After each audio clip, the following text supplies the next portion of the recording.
2026년 8월 16일 새벽 플로리다에서 로켓 하나가 올라갔습니다. 스페이스X의 팰컨 9이었고 실려있던 것은 통신위성이었습니다. 발사 자체는 특별한 뉴스가 아닙니다. 스페이스X는 그날 하루에 2번 발사했습니다. 그런데 이 위성들은 조금 다릅니다. 여기에 연결되는 단말기가 전화국 안테나가 아니라 여러분 주머니에 있는 아이폰이기 때문입니다. 그리고 하나 더 있습니다.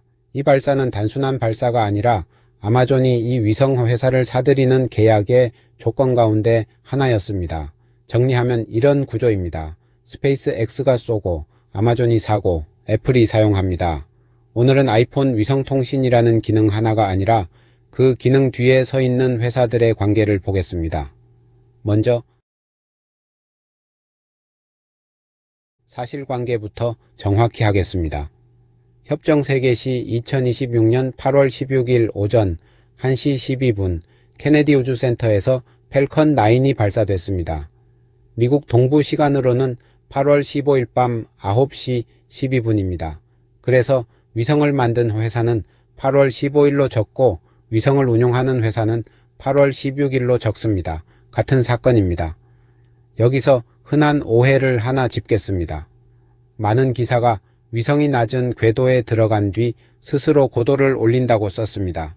공시를 보면 그렇지 않습니다. 팰컨 9은 운용고도 근처에 곧바로 투입했습니다. 고도 약 1410km, 경사각 52도입니다. 그 다음 순서는 초기 궤도 운용, 시스템 시험과 교정, 그리고 기존 편대에 편입되는 것입니다.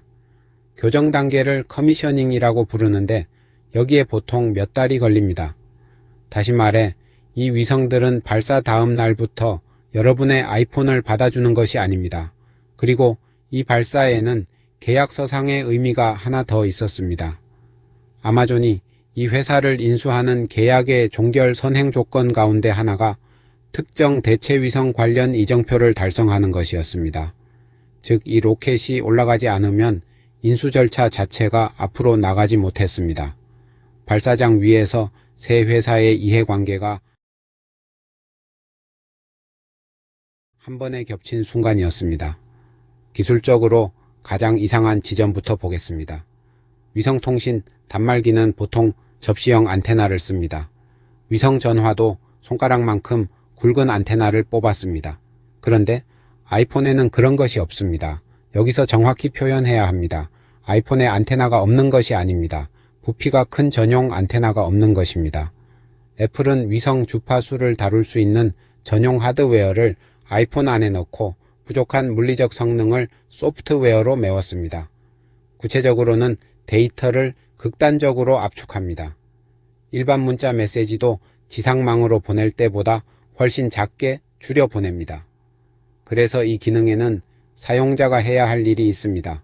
하늘이 열린 곳에 서서 화면이 알려주는 방향으로 아이폰을 들고 있어야 합니다.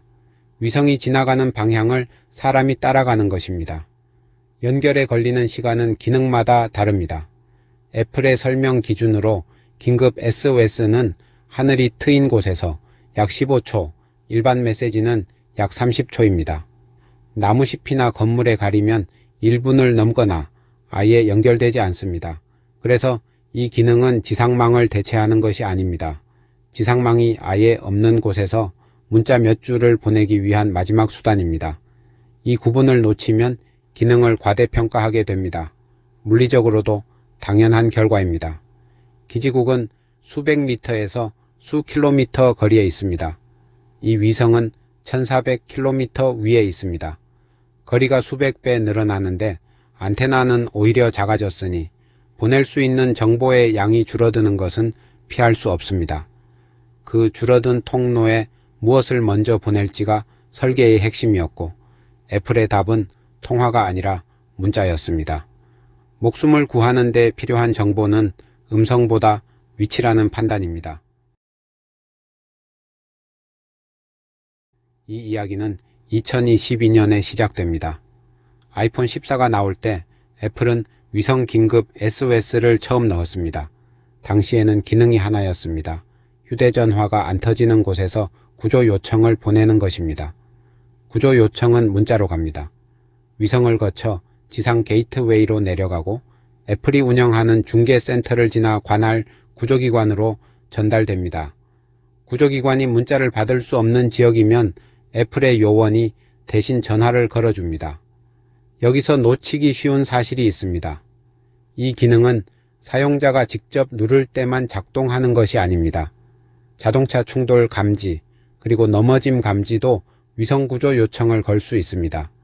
사용자가 응답하지 못하는 상태를 전제로 만든 경로입니다. 그리고 애플은 이 기능을 위해 돈을 냈습니다. 위성화 회사의 인프라 확충 비용 가운데 4억 5천만 달러를 애플이 부담했습니다. 여기서 이상한 점을 느끼셔야 합니다. 애플은 통신사가 아닙니다. 그런데 위성 회사의 설비 투자비를 냈습니다. 이 지점이 이 편의 진짜 주제입니다. 애플이 산 것은 기능이 아니라 네트워크에 대한 권리였습니다.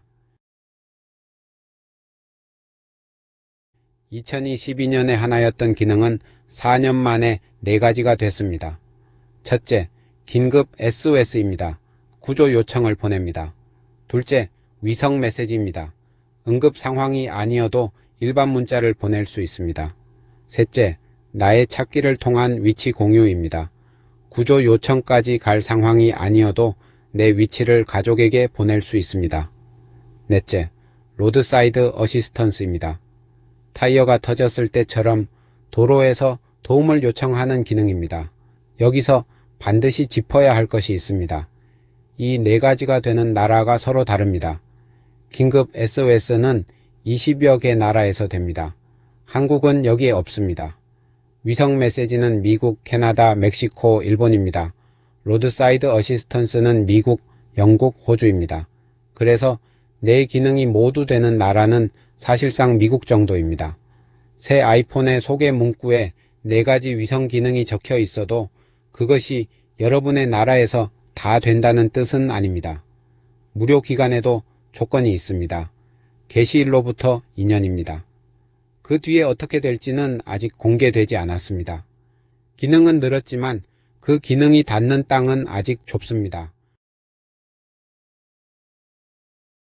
그러면 이 네트워크를 실제로 갖고 있는 회사를 보겠습니다. 글로벌스타입니다. 적외도 위성으로 통신 서비스를 하는 미국 회사입니다. 규모는 크지 않습니다. 2026년 2분기 매출이 6,480만 달러, 순손실이 2,650만 달러입니다.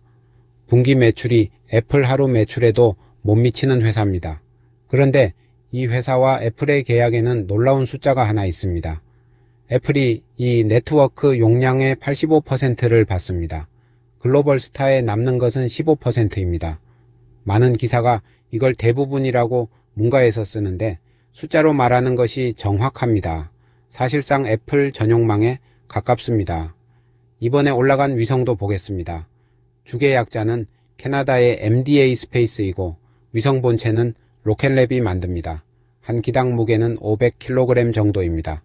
17기 계약 금액이 3억 2,930만 달러이고 미 연방통신위원회는 최대 26기까지 허가했습니다. 설계 수명은 12년입니다. 이전 세대가 15년이었으니 오히려 줄었습니다. 그만큼 교체 주기가 빨라진다는 뜻이고 그 교체 비용을 계속 댈 주인이 필요하다는 뜻이기도 합니다. 여기서 이 회사의 진짜 자산이 무엇인지가 드러납니다. 위성도 자산이지만 위성은 12년 뒤에 사라집니다. 사라지지 않는 것은 주파수 사용 권리와 각국의 인허가입니다. 위성 직접 통신에 쓸 수 있는 주파수는 지구에서 한정된 자원이고 새로 만들 수 없습니다. 이미 가진 사업자에게서 받아야 합니다. 그래서 이 규모의 회사가 이 규모에 관심을 받습니다. 분기 매출 6천만 달러대 회사의 세계 최대 기업들이 붙는 이유는 매출이 아니라 권리 때문입니다. 애플이 낸 돈을 정확히 뜯어보겠습니다. 흔히 인용되는 숫자는 19억 8천만 달러입니다.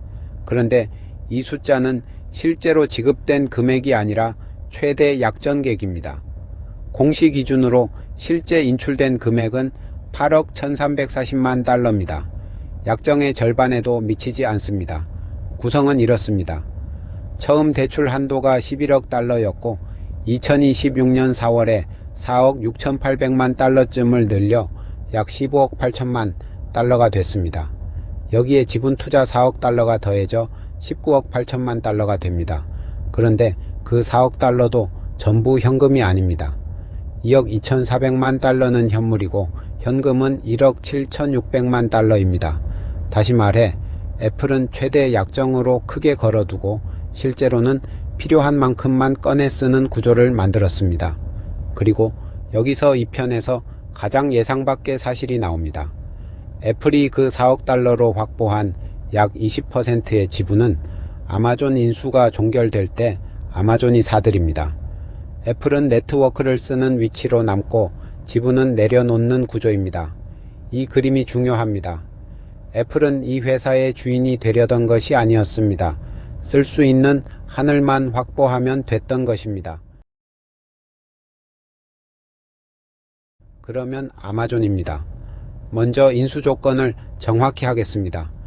많은 기사에 총액이 115억 7천만 달러라고 적혀 있는데 이 숫자는 1차 자료에서 확인되지 않습니다. 공시에서 확인되는 것은 주당 조건입니다. 주당 90달러 현금 또는 아마존 주식 0.3210주입니다. 주식으로 받을 경우에도 가치가 90달러를 넘지 않게 상한이 걸려 있습니다. 여기에 최대 1억 1천만 달러의 하향 조정 조항이 있고 현금 비중은 40%로 프로레이션 됩니다. 그래서 이 영상은 총액을 쓰지 않습니다. 확인되는 조건만 씁니다. 양쪽 위약금도 공시에 있습니다. 글로벌스타 쪽이 4억 1980만 달러, 아마존 쪽이 5억 9210만 달러입니다. 아마존 쪽 위약금이 더 큽니다. 사려는 쪽이 더 절실하다는 뜻으로 읽을 수 있습니다. 왜 절실한가? 아마존은 이미 적외도 위성망을 짓고 있습니다. 그런데 그건 인터넷 서비스입니다. 휴대전화가 위성과 직접 통신하는 시장은 별개입니다. 이걸 다이렉트 투 디바이스라고 부릅니다. 아마존은 이 시장을 겨냥해 최대 5,100호 기규모의 계획을 규제기관에 냈습니다. 목표 시점은 2028년이고 음성과 데이터와 메시지를 모두 하겠다고 적혀 있습니다. 이 계획에 가장 부족한 것이 무엇이었을까요? 주파수와 허가, 그리고 이미 아이폰이 붙어 있는 기존 네트워크입니다.